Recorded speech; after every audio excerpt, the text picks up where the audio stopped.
Bonjour à toutes et toutes et merci pour vos petits messages. On a des petits messages sympas là dans le fil de discussion. Bienvenue surtout dans cette réunion qui est organisée par l'UFICT CGT, qui, pour ceux qui ne connaîtraient pas, l'organisation nationale de la CGT qui rassemble les ingénieurs, cadres et techniciens du secteur de l'énergie et dont je suis la secrétaire générale. Donc cette réunion, bien sûr, s'inscrit dans le cadre de l'appel à la mobilisation d'aujourd'hui, journée décidée par l'intersyndicale en réaction à la décision brutale du gouvernement de relever le plafond de l'Arenh de 100 à 120 TWh au prétexte de contenir la flambée des prix. Dit autrement, EDF se voit donc contraint de céder un tiers de sa production à ses concurrents à un prix inférieur au coût de production. Donc depuis cette annonce, l'ensemble des organisations syndicales dénoncent fermement, bien sûr, cette décision. Et d'ailleurs, à ce titre, vous avez dû recevoir quand même de nombreuses communications pour vous alerter des dangers que cette décision fait peser sur le groupe EDF. Cependant, nous sommes quand même conscients de la limite de notre acte des diffusions, d'autant qu'on est contraint d'aller à l'essentiel, au risque sinon de vous envoyer des 12 pages, 15 pages, 20 pages, etc.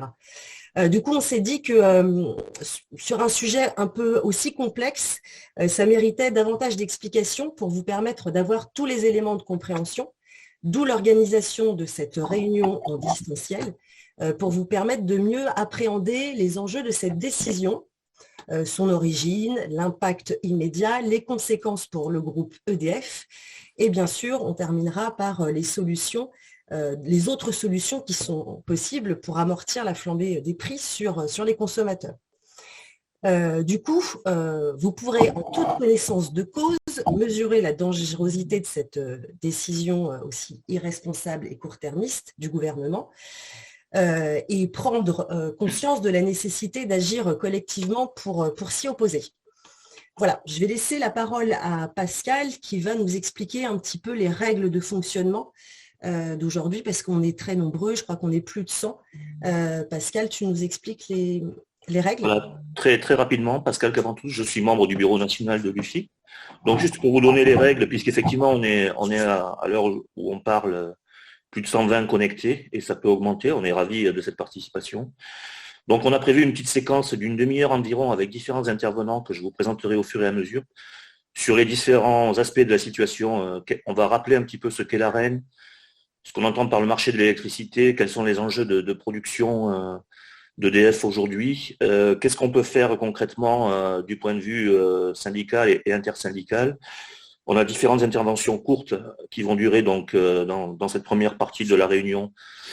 En tout, environ une demi-heure, c'est ce qu'on a prévu. On vous propose donc d'inscrire vos questions sur le fil de discussion Zoom. Donc, vous avez un petit icône en bas de l'écran qui s'appelle Discuter.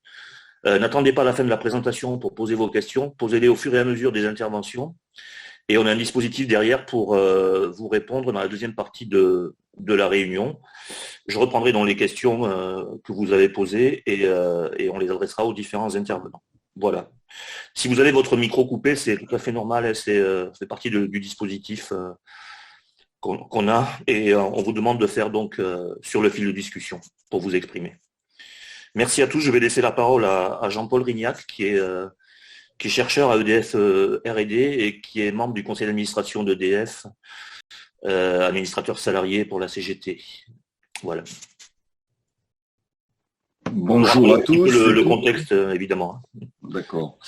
Donc, ce problème d'Arenh, ce n'est pas un problème nouveau, parce que ça remonte à la loi NOM de 2010. Alors, dans la loi de 2010, il était prévu que EDF cède un quart de sa production à ses concurrents.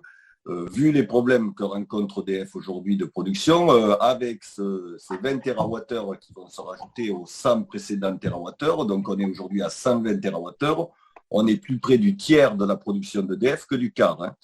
Bon, vous avez vu que EDF, donc 100 TWh, ça fait combien? Ça fait quand même 100 millions de mégawattheures. Donc ça fait une très grosse quantité d'électricité. Et EDF a évalué ce que ça lui coûtait, c'est-à-dire cet argent que ça n'allait pas rapporter dans ses caisses. Il évalue ces 20 TWh supplémentaires à 8 milliards d'euros. Et donc, je vous laisse imaginer l'argent que perd EDF au travers de l'Arenh, qui, au global, représente 6 fois 20 TWh, c'est-à-dire 120 TWh au total.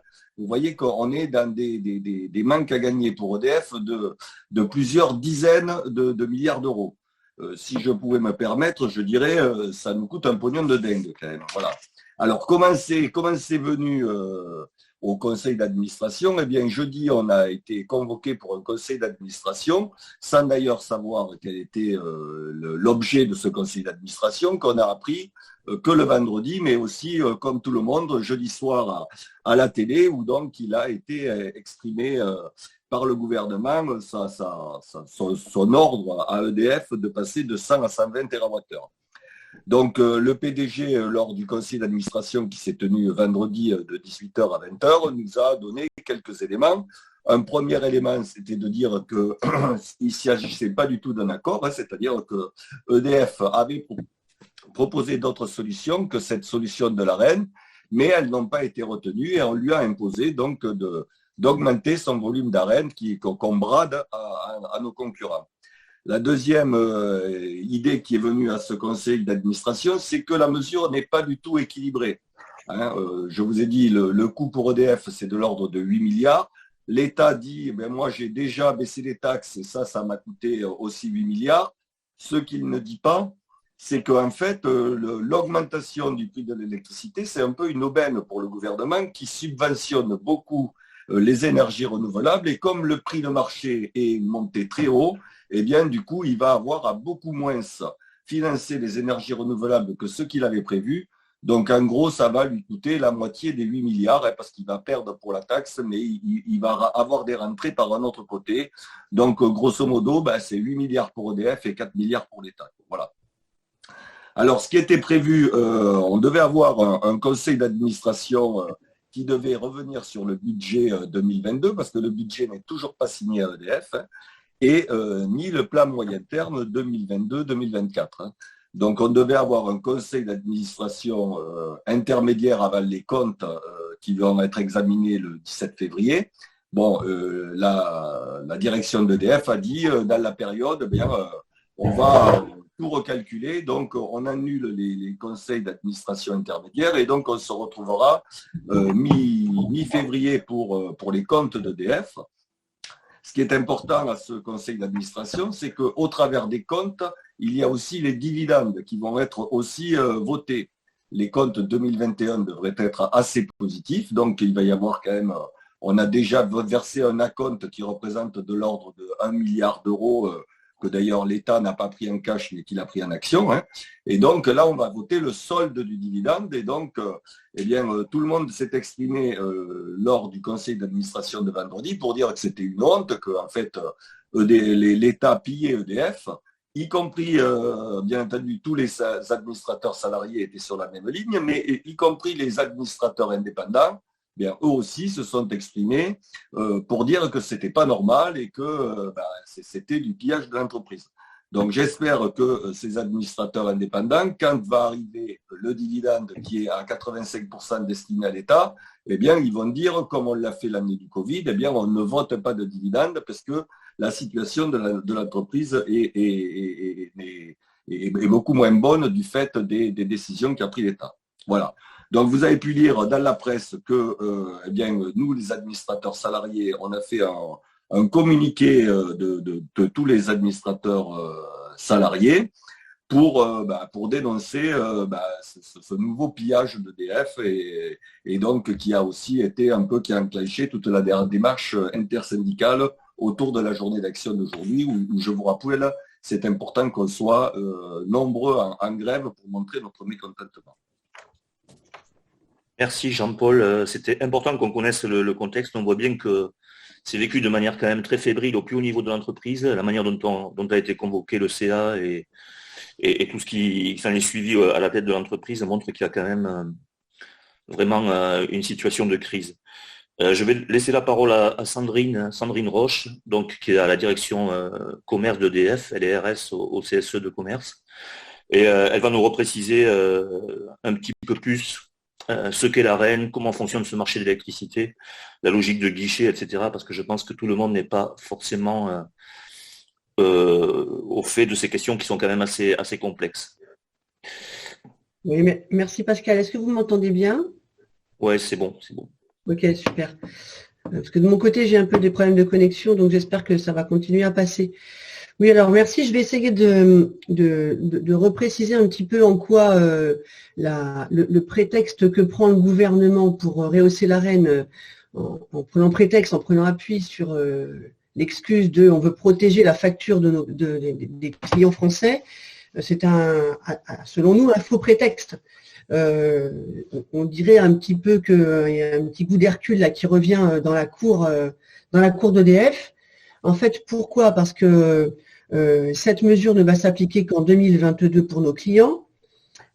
Pourquoi? Parce que de toute façon, là, en 2022, tout le volume d'Arenh, c'est-à-dire les 100 TWh que EDF se doit de mettre à disposition des fournisseurs alternatifs qui n'ont toujours pas construit de moyens de production depuis 2010, eh bien, tout ce volume-là a été vendu, puisque les guichets d'Arenh fonctionnent ainsi. C'est au dernier trimestre de l'année précédente, donc là en l'occurrence 2021, que tous les volumes d'Arenh ont été vendus. Il y a quelques années encore, EDF repartait souvent en début d'année avec un volume d'Arenh sous le bras. Quand les prix de l'énergie sur le marché étaient aux alentours de entre 26 et 40 euros du mégawatt, forcément les fournisseurs, ils ne sont pas stupides, ils allaient acheter leur fourniture sur le marché. Depuis quelques années, le marché a bien dépassé les 42. Bon, cette année, c'est particulier, il s'est envolé le marché s'est envolé depuis le mois de septembre. Mais le premier coup de semonce, c'était en 2018. En 2018, la CRE a dû faire des arbitrages au niveau des volumes d'Arenh demandés par les fournisseurs en fin d'année 2017. Il s'avère qu'il n'y avait pas assez d'Arenh pour tout le monde. Donc, décision, on supprime un volume à tout le monde pour qu'on ne spolie pas plus que ça EDF et qu'il ne donne que 100 TWh. La situation s'est aggravée en quelques années. Là, Covid oblige, je ne vais pas rentrer dans les détails de pourquoi c'est la crise de l'énergie en ce moment, parce que c'est un peu multifactoriel. Il y a la crise du gaz derrière, il y a la situation géopolitique, la reprise d'activité avec le Covid. Bon, c'est plein de choses qui se sont accumulées, on va dire. Donc là, effectivement, les fournisseurs qui demandaient en vain au gouvernement de permettre à EDF de donner plus d'Arenh et qui n'avaient pas gain de cause, ils ont même fait un recours devant le Conseil d'État en 2018, et bien là, sous prétexte des factures qui vont s'envoler, de 4%, alors ça aurait pu être de 44%, ce ne sera que de 4%, mais que sur 2022. Et là, comment va faire EDF pour fournir ces 20 TWh qu'elle n'a pas et qu'elle ne peut pas produire, puisqu'en plus, comme vous le disiez Jean-Paul, je ne sais pas si tu l'as évoqué Jean-Paul tout à l'heure, il y a quelques problèmes conjoncturels de production actuellement, on a plus d'une dizaine de tranches à l'arrêt. Eh bien, EDF, c'est pour ça que Jean-Paul vous disait qu'on était spoliés et qu'on allait brader, c'est que les 20 TWh qu'il faut qu'on donne, on va aller les acheter sur le marché à prix d'or, parce qu'en ce moment, les prix de marché flirtent avec les 300 €, voire les 800 € en pointe, donc c'est énorme, les prix de marché, et va les revendre au prix de 46,2 € du mégawatt aux pauvres concurrents qui ne peuvent pas fournir leurs clients. Donc, vous voyez pourquoi EDF perd de l'argent. C'est pas. J'espère que j'ai été un peu clair et qu'on comprend pourquoi on perd de l'argent et qu'on va perdre 8 milliards d'EBITDA. Et puis, de l'autre côté, EDF, on est aussi fournisseur d'électricité. On a aussi des clients avec lesquels on a contractualisé, ou en offre de marché ou en Arenh. Il faut bien qu'on s'occupe d'eux aussi. Voilà.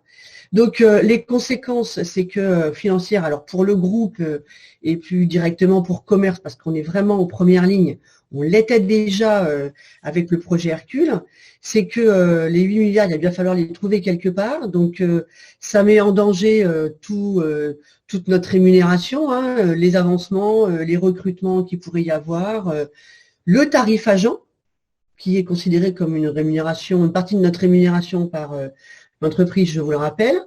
Donc voilà, c'est tout ça qu'il faut considérer.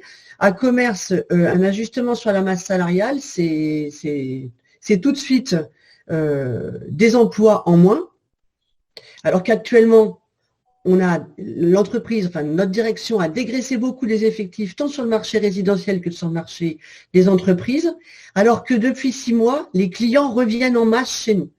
Alors les clients particuliers, la valeur refuge, c'est EDF, donc on a arrêté, contrairement à ce qui se passait depuis presque 15 ans, on a arrêté de perdre des clients. Maintenant, le solde redevient positif. Et sur le marché d'affaires, les entreprises qui voient les prix s'envoler parce que les fournisseurs ne peuvent plus leur donner les conditions qu'ils avaient négociées, se réfugient chez EDF, voire quand leur fournisseur fait faillite, c'est carrément EDF qui devient le fournisseur de secours. Donc vous voyez que c'est un peu une situation ubuesque qui est en train de se révéler, j'ai envie de dire, parce que la CGT dénonce cette situation depuis des années. Sauf que là, aujourd'hui, elle se fait jour plus au niveau de l'opinion publique. Elle a au moins un mérite, oserais-je dire, c'est de mettre la lumière sur la problématique de l'ouverture du marché de l'énergie en France. Voilà. Donc, autre conséquence, et j'en terminerai par ça pour la direction commerce, c'est que nous, si on a des emplois en moins, ça veut dire augmentation de la sous-traitance, ça veut dire fermeture de sites.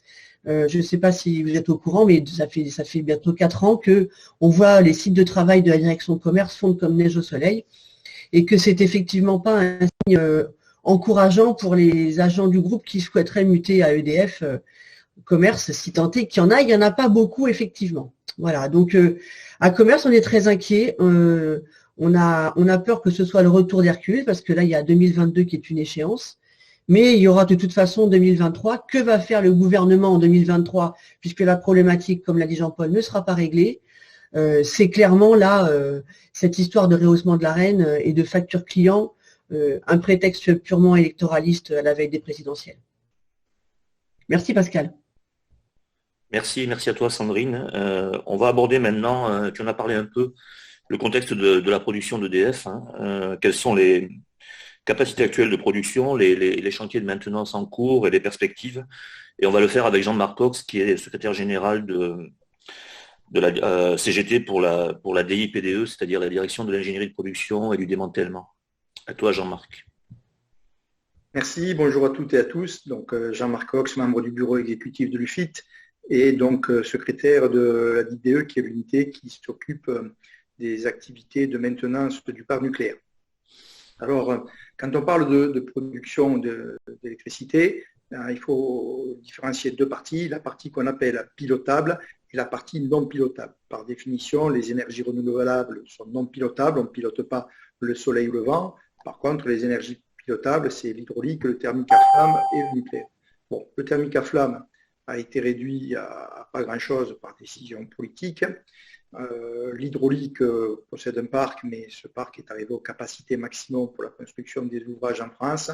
Reste la partie nucléaire, qui est le socle aujourd'hui de la production en France, avec en gros 74% d'énergie nucléaire en France aujourd'hui.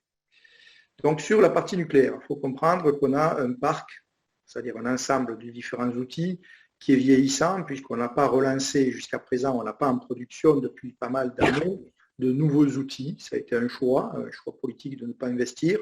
Donc on se retrouve avec un parc vieillissant, c'est un peu comme un parc de voitures, et ce parc, il faut l'entretenir. Voilà. Aujourd'hui, sur le parc nucléaire, on est arrivé à la révision des 100 000 km.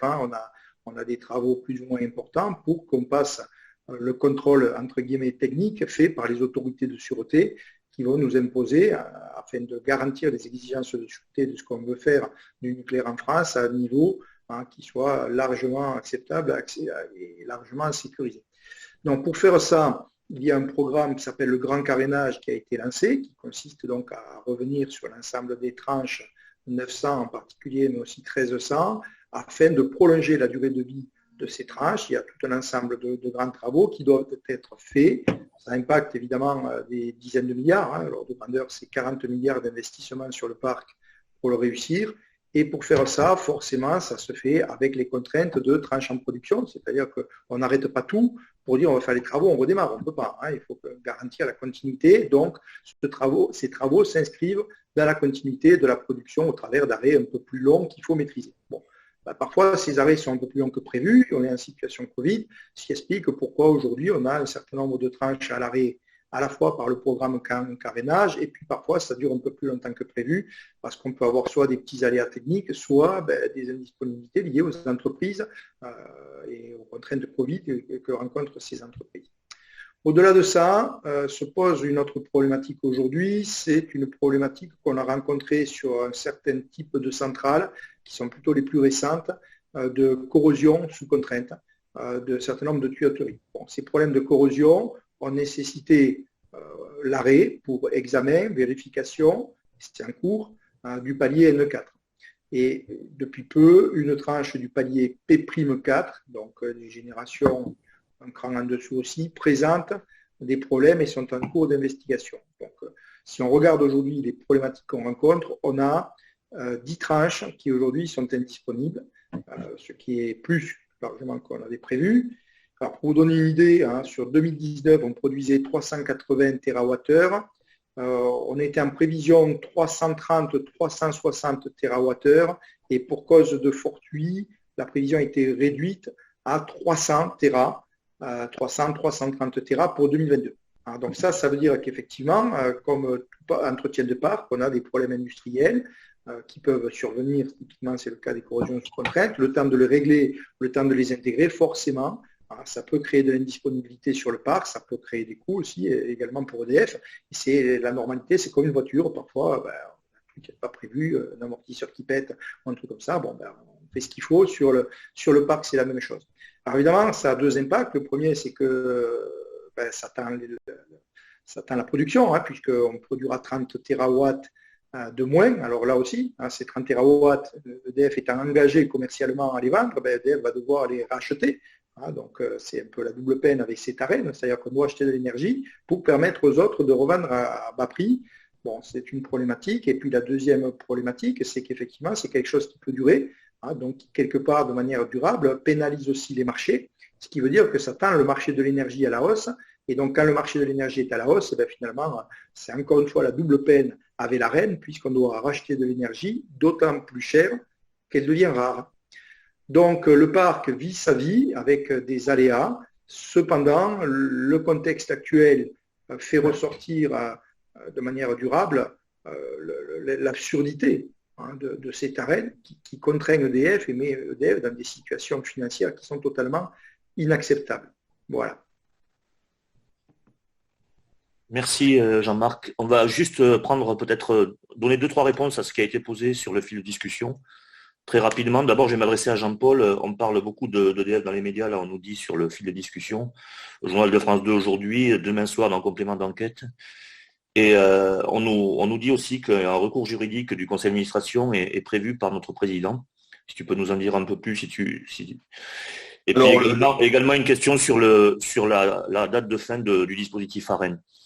D'accord. Alors bon, ce qui a été dit, je n'ai pas tout mentionné, mais effectivement, il va y avoir des recours de la part de l'entreprise, parce que vous comprenez bien que le PDG et le PDG de toute l'entreprise, il a son actionnaire majoritaire qui est l'État, puisque l'État a 85% des actions, mais il a aussi des actionnaires minoritaires qui peuvent se trouver spoliés dans cette décision de l'actionnaire majoritaire. Donc, le PDG, il veut aussi se couvrir juridiquement, et donc ce qui nous a été dit, c'est qu'effectivement, il y aurait peut-être, c'est l'entreprise qui regarde tout ça en détail, peut-être des recours juridiques, y compris d'EDF vis-à-vis de son actionnaire majoritaire. Mais je pense que c'est plus une protection que prend le management de l'entreprise par rapport aux petits actionnaires qui pourraient se sentir floués. Pour revenir sur le mécanisme de l'ARENH, oui, l'ARENH, elle était limitée dans le temps et normalement, elle devait s'arrêter en 2025 sans qu'on ait mis quoi que ce soit pour la remplacer. C'est-à-dire que, effectivement, aujourd'hui, ça contribue à limiter les hausses d'électricité, mais si demain, il n'y avait plus d'ARENH, c'est vrai que le prix exploserait puisque, comme l'a dit Jean-Marc, on manque de moyens de production d'électricité.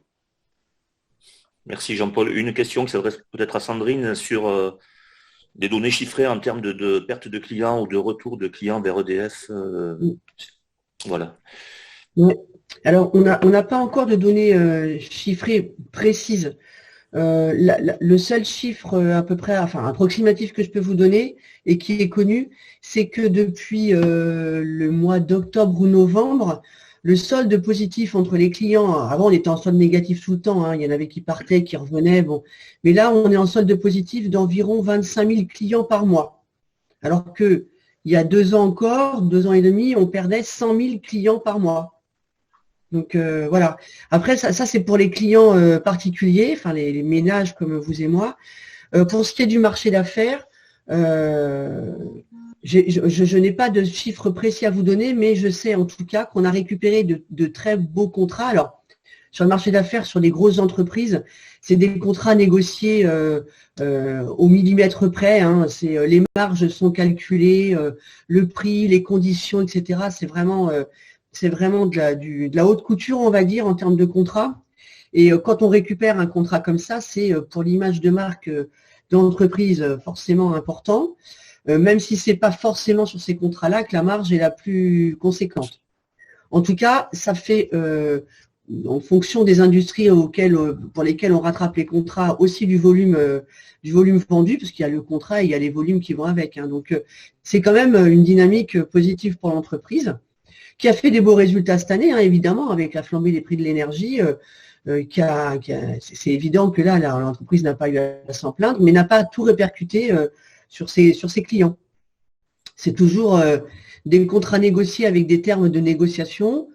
Bon, après, effectivement, même pour ces contrats-là, au terme de la renégociation qui aura lieu dans 2 ans normalement, fin 2023, pour la plupart des contrats, eh bien, quelles seront les conditions du marché de l'énergie? Bien malin celui qui pourra le dire. En tout cas, contrairement à ce qu'on nous fait croire, c'est pas du tout conjoncturel, cette flambée des prix de l'énergie. Elle risque de s'installer pour des années encore. C'est tout à fait structurel. C'est le résultat de la mauvaise idée d'ouvrir le marché de l'énergie en 2007. Merci Sandrine. Une dernière question avant qu'on poursuive les présentations. Sans doute c'est Jean-Marc qui va y répondre. On nous pose la question des cycles combinés gaz et de ce qu'ils représentent en fait. Est-ce qu'ils peuvent compenser les difficultés de production que nous avons Tout ce qui est thermique à flamme en France, il y a une volonté politique de fermer. Hein. Donc clairement non. Aujourd'hui, on ferme les centrales à charbon, on ferme les cycles combinés. Donc il y a une volonté de ne pas investir et de ne pas utiliser, en tout cas de minimiser la part d'énergie thermique à flamme. Donc non, ça ne compensera pas. En parallèle, je rappelle quand même qu'on a aussi fermé Fessenheim pour des raisons politiques. Alors Fessenheim, c'est une vieille voiture, hein, mais qui techniquement avait passé les contrôles techniques. Sauf qu'on a dit on ferme Fessenheim et ça se passe probablement au plus mauvais moment parce que là, on se prive de capacité de production qui était directement mobilisable. Merci Jean-Marc. On va poursuivre la présentation, continuer à poser vos questions au fil de l'eau. On les traitera par la suite. Je vais donner la parole à José Fernandez pour EDF SA qui vont nous en dire un peu plus sur les possibilités qu'on a, la position de l'intersyndicale et nos moyens d'action. Bonjour à tous. Oui, comme vous le doutez, l'intersyndicale est extrêmement importante dans la période. Donc, je vais vous brosser un petit peu rapidement ce qui s'est passé depuis les annonces du 13 janvier de Pompili-Le-Maire dans les médias. Donc, directement et spontanément, l'ensemble des DSC des 4 fédérations se sont contactés le soir même. Il y a des communiqués de presse qui sont partis le lendemain matin. Comme l'avait dit Jean-Paul, il y a eu le conseil d'administration qui s'est réuni en urgence le 14 janvier à 18h. Naturellement, l'ensemble des administrateurs salariés en intersyndicale ont envoyé un communiqué de presse. Le vendredi soir également, l'intersyndicale a rencontré la DRH Group pour faire un point sur les annonces qui avaient été faites la veille par le gouvernement et essayer d'en tirer les premiers éléments à chaud en termes financiers pour l'entreprise. Dès la semaine d'après, donc le lundi 17 janvier, tout le matin, il y a eu une grande intersyndicale au niveau d'EDF SA pour essayer de trouver de manière coordonnée la riposte à pouvoir proposer. Toute l'après-midi, il y a encore une interfédérale sur le sujet et le but de cette journée du 17, c'était de voir en intersyndicale quelle action on pouvait proposer à l'ensemble du personnel de l'entreprise. Et c'est suite à cette journée qui a été décidé en intersyndicale de proposer la journée d'action du 26 janvier qu'on est en train de vivre aujourd'hui. Dans les faits aussi, concrètement, cette journée d'action, elle a pu se faire rapidement le 26 du fait que la CGT avait déjà, avant ça, déposé un préavis de grève. Donc, on a proposé aux autres organisations syndicales de se raccrocher au préavis de grève qui avait été déposé par la CGT pour pouvoir mettre en œuvre la journée d'action d'aujourd'hui. Le mardi 18 janvier, l'intersyndicale a aussi rédigé une communication adressée à l'ensemble des salariés, justement pour leur porter la journée d'action qui avait été décidée d'aujourd'hui, du 26 janvier. Le 20 janvier, au Conseil supérieur de l'énergie, il y a encore une action de l'intersyndicale avec une déclaration commune. Concrètement, en gros, l'intersyndicale à EDF-SA, entre tous les DSC, c'est quasiment plusieurs fois par jour qu'on échange entre nous. Le but, c'est d'utiliser le même pouvoir de force et de dissuasion qu'on avait eu pour combattre Hercule, pour un petit peu venir au riposte qu'on se tape depuis à cause du gouvernement. Et dès demain matin, à la première heure, l'intersyndicale se réunit encore en extraordinaire pour faire le point sur la journée d'aujourd'hui, les chiffres de grévistes, les actions sur le terrain, pour déjà envisager les suites à donner au 26. Concrètement aussi, il y a eu un groupe de travail de l'interfédéral, donc avec l'ensemble des syndicats, sur le sujet. L'objectif de ce groupe de travail, c'est d'aussi aller à la recherche de soutien d'associations de consommateurs. On va lancer beaucoup d'actions juridiques en lien avec des associations de consommateurs sur ce qui se passe vis-à-vis du marché de l'électricité. Concernant les recours vis-à-vis de l'obligation de vente à perte pour EDF, en gros, ce qu'on vous a dit, il va falloir qu'on rachète de l'énergie à plus de 200 ou 300 euros le mégawattheure pour le brader à 46,20. Donc, on va lancer des actions communes en intersyndicale vis-à-vis du Conseil d'État. Concernant le fait que Bruxelles n'ait toujours pas fait d'écrit sur le déplafonnement de l'Arenh, on va lancer une action vis-à-vis de la Cour de justice européenne en intersyndicale. Sur le sujet des baisses des taxes, et nous, ce qu'on proposait, c'était plus la baisse de la TVA, mais ça n'a pas été retenu. Ils s'orientent sur la baisse des taxes. Il y a un recours qui est en train d'être fait par l'intersyndicale vis-à-vis de l'Union européenne. On est aussi en train de lancer un recours contre la délibération de la CRE, qu'on estime illégale. On fait un recours aussi pour contester le décret de l'application qui vient de tomber juste de la part du gouvernement. Donc là, l'intersyndicale va s'attaquer directement au Conseil d'État. On a les administrateurs salariés, donc comme vous le disait Jean-Paul, qui sont en train de s'organiser pour lancer des actions juridiques également. Hier, en fin de journée, l'intersyndicale a rédigé une lettre ouverte à l'attention de Bruno Le Maire. Il y a également plusieurs articles de nos différents administrateurs salariés qui sont sortis dans la presse. On a les actionnaires salariés, donc de l'ensemble des syndicats, qui s'organisent et qui vont faire partir un recours vis-à-vis du conseil de surveillance. Pour continuer dans l'intersyndicale, côté EDF-SA, on a le CSEC, donc c'est l'instance suprême de l'ensemble des CSE d'EDF-SA. En intersyndicale, il y a eu le lancement d'une campagne pour une énergie publique avec la création de vidéos. Il y a une campagne d'affichage en métropole, même dans les territoires d'outre-mer, pour sensibiliser le public sur le sujet. Il y a un site internet grand public qui est aussi en ligne. Il y a des pétitions qui ont été lancées en intersyndicale par le CSEC de DFSA et à cette heure-ci, on est à plus de 130 000 signatures. Il y a différentes interviews du secrétaire du CSEC, donc Philippe Page Le Mérour, qui est passé à la télé, à la radio. On a les médias qui n'arrêtent pas de nous solliciter.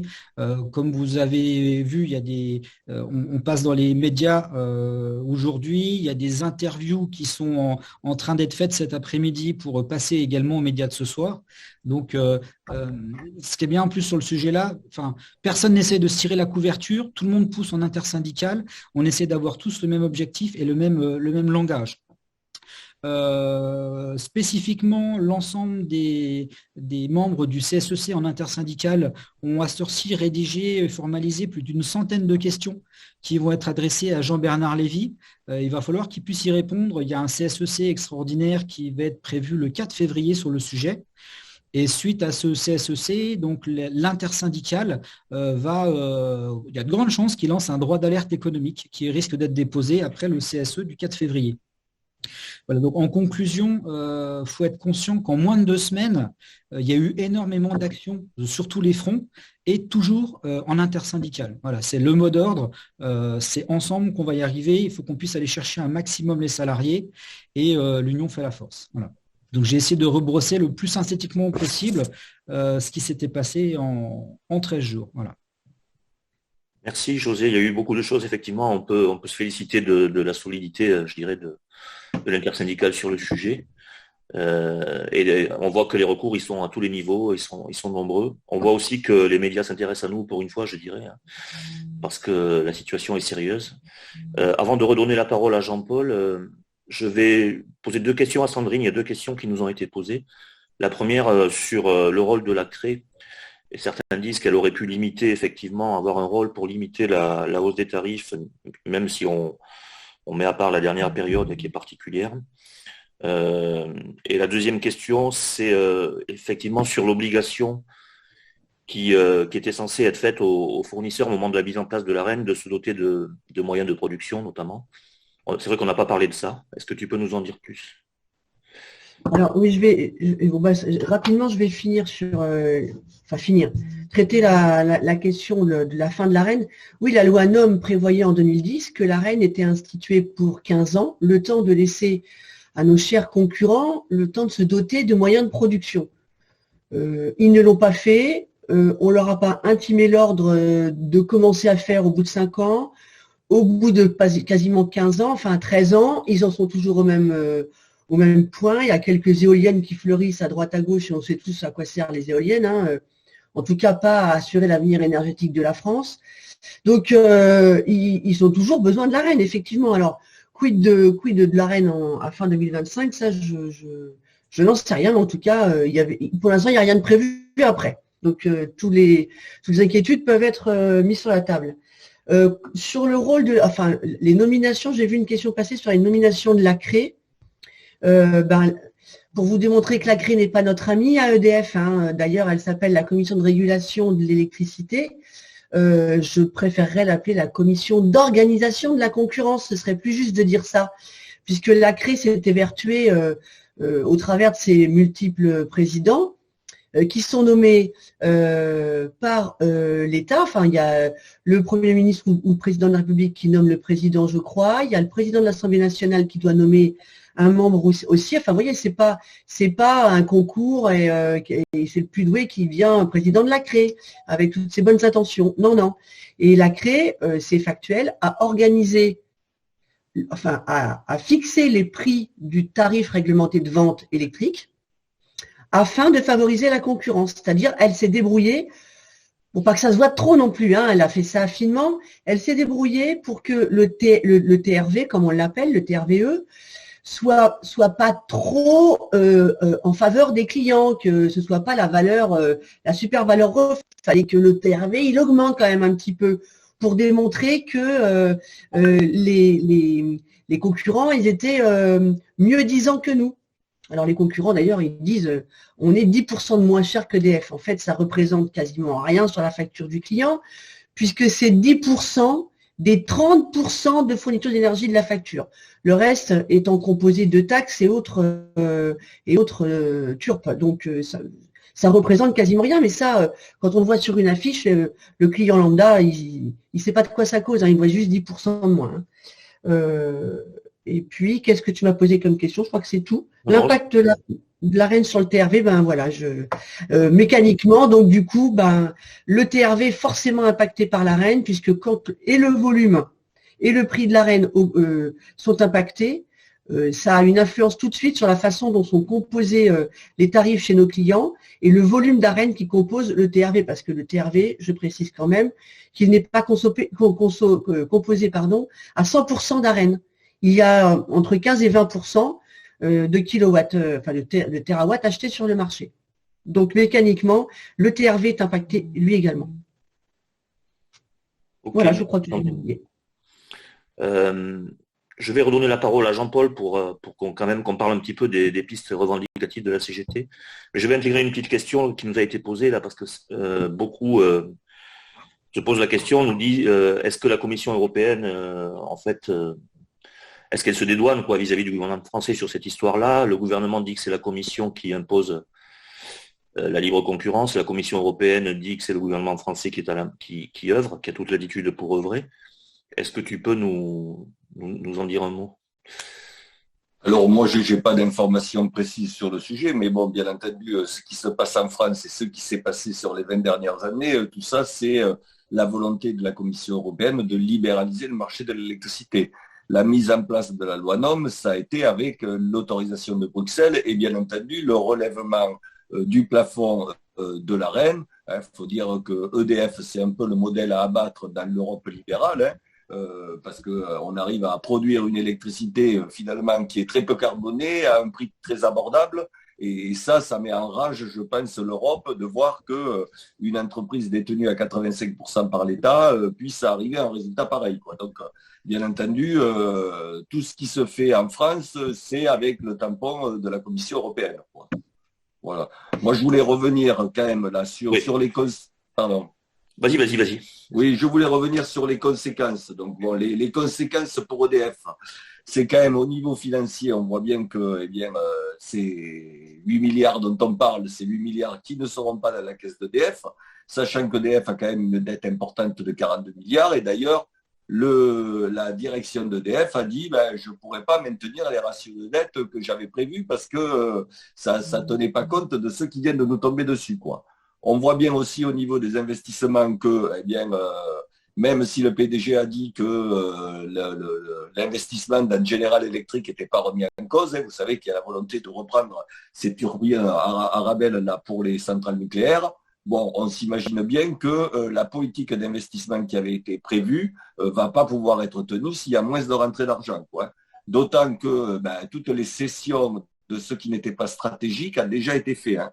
Donc, on n'a plus grand-chose à faire. Donc, on peut craindre, nous, en tant que salariés, et on l'a déjà vécu sur les années passées, qu'au niveau des salaires et des effectifs, ce soit encore la disette, quoi. Voilà. Bon, ça ne fait pas que des conséquences chez EDF, cette flambée des prix de l'énergie. On voit bien qu'il y a des faillites qui commencent à apparaître chez tous les petits commercialisateurs d'électricité, hein.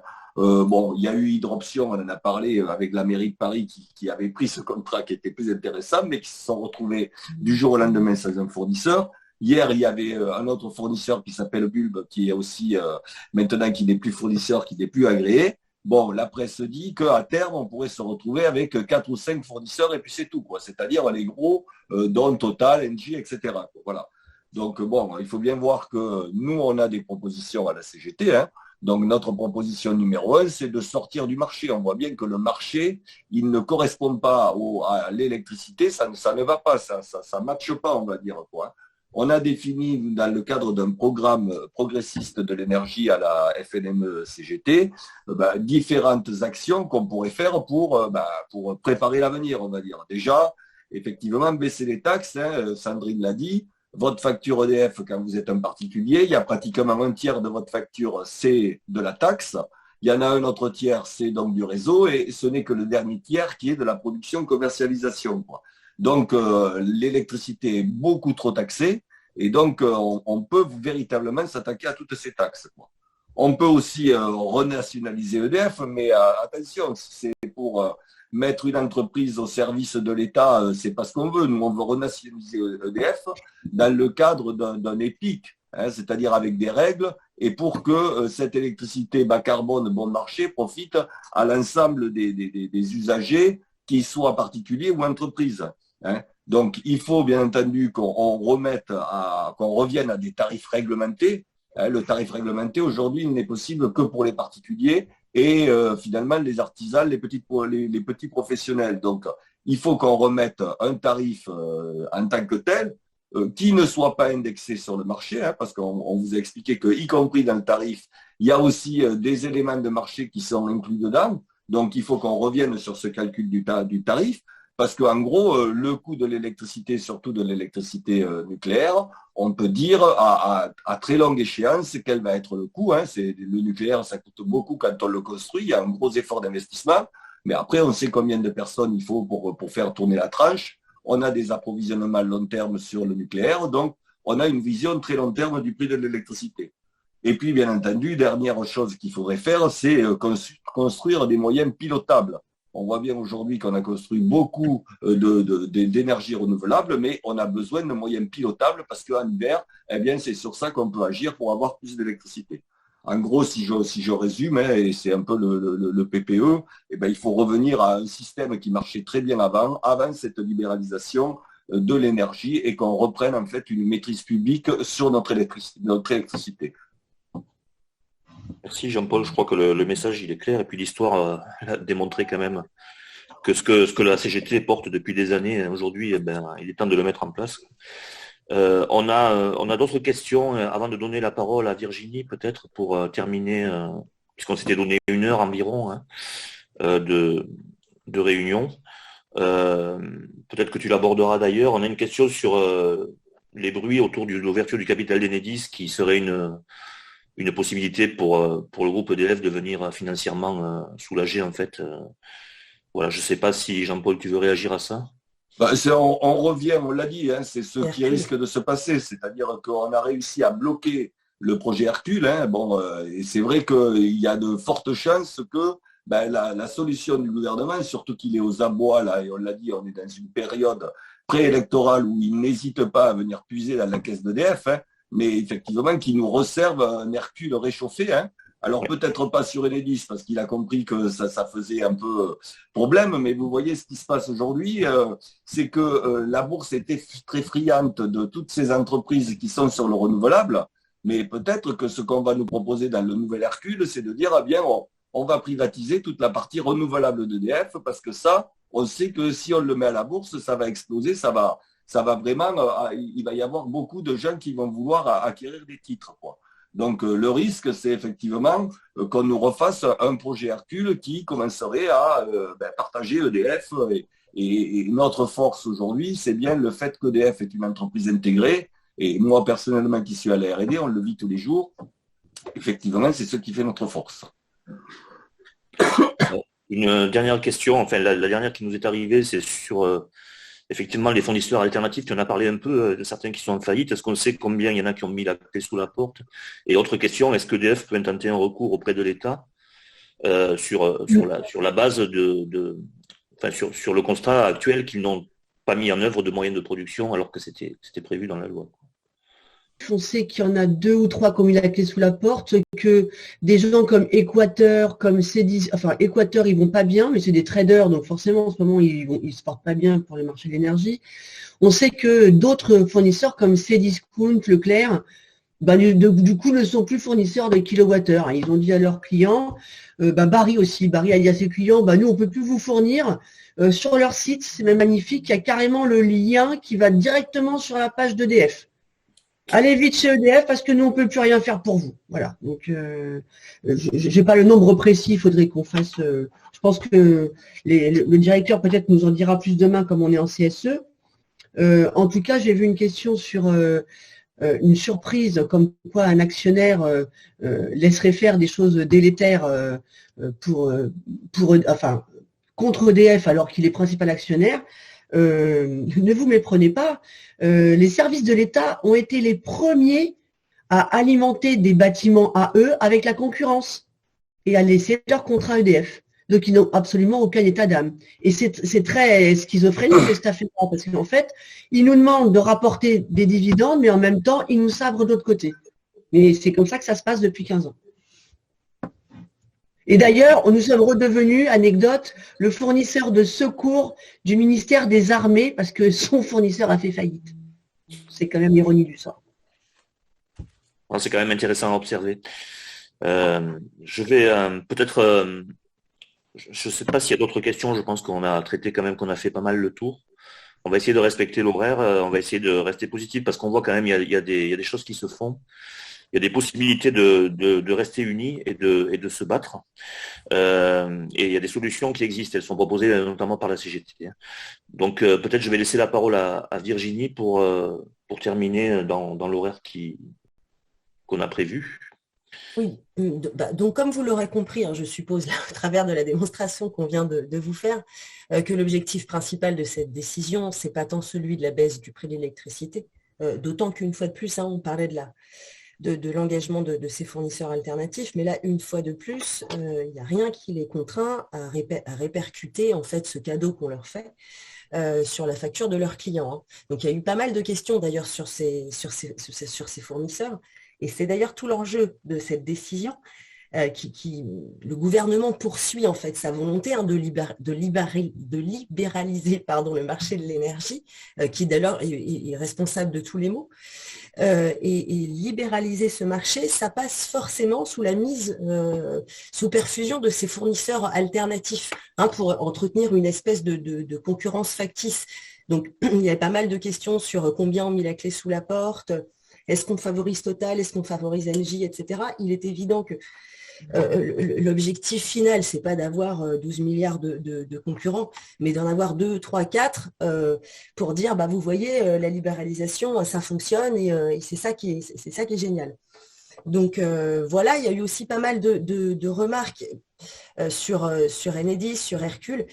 On est encore dans la ligne droite de ce gouvernement, du président Macron en particulier, de la Commission européenne, hein, qui n'ont de cesse quand même depuis des années que de vouloir mettre l'ensemble du parc nucléaire d'EDF à disposition des intérêts privés, tout simplement. Hein, alors, bon, bien sûr, il laisserait les risques et les coûts à la charge du service public, et par contre, on financiariserait, enfin, on leur laisserait tout ce qui rapporte, et c'était l'objectif principal du projet Hercule.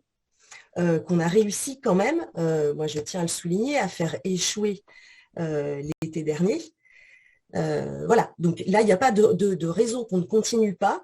Donc aujourd'hui encore, et certainement dans les jours qui viennent, il va nous falloir nous opposer absolument à cette menace, hein, et opposer une réaction collective, bien sûr en se pointant en grève, ça c'est une évidence, mais parce qu'il y a possibilité encore de faire reculer une nouvelle fois ce gouvernement et construire un autre avenir pour EDF et le service public. Donc voilà, donc j'espère qu'on a pu vous donner des éléments soit qui vous permettent d'être convaincus de la nécessité de se rassembler, soit pour pouvoir convaincre les indécis qui seraient autour de vous, parce que c'était aussi ça l'objectif.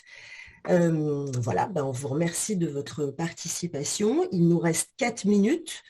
Donc, je ne sais pas si dans ces 4 minutes, il y a une petite question.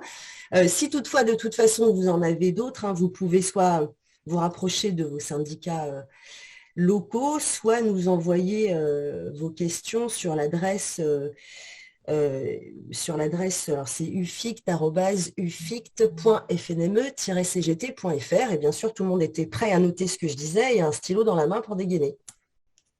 Je ne sais pas si je peux vous l'écrire, je peux vous l'épeler, mais là, pour le coup, je risque de prendre les 4 minutes restantes. Merci Virginie. Je voulais préciser qu'on était... discussion peut-être. Oui, on va le mettre dans le fil de discussion. Voilà. Et je pense qu'on je risque de tout planter. Je pense qu'on a couvert à peu près l'ensemble des questions qui étaient posées, certaines se recoupaient. Hein. Voilà, vous le voyez apparaître dans le fil de discussion, n'hésitez pas à nous interpeller. Oui, ce que je disais, c'est qu'on était autour de 180 cet après-midi, ce début d'après-midi, et donc c'est vraiment pour nous, ça nous fait chaud au cœur, enfin, ça nous fait plaisir de vous voir aussi nombreux. Et on pense que ce type d'événements en ligne, c'est une bonne formule dans la période. Virginie, tu voulais ajouter un mot ? Oui, moi je voulais juste, faire un petit salut, parce que je sais qu'il y a des copains d'Engie qui sont connectés.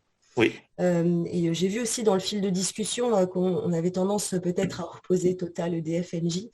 Moi, je voulais juste rappeler les difficultés dans lesquelles sont aujourd'hui les collègues d'Engie, hein, parce que eux, le démantèlement et la déstructuration de leur entreprise, elle a commencé bien avant celle d'EDF.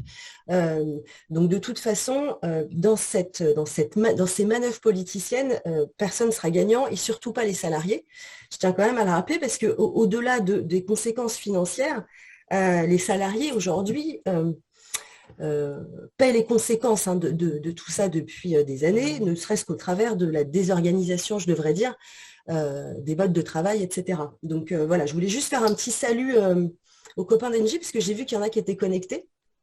Oui. Et souvent, on a tendance à beaucoup rameuter quand il s'agit d'EDF, et parfois un peu moins pour Engie. Donc voilà, c'était un petit salut spécial.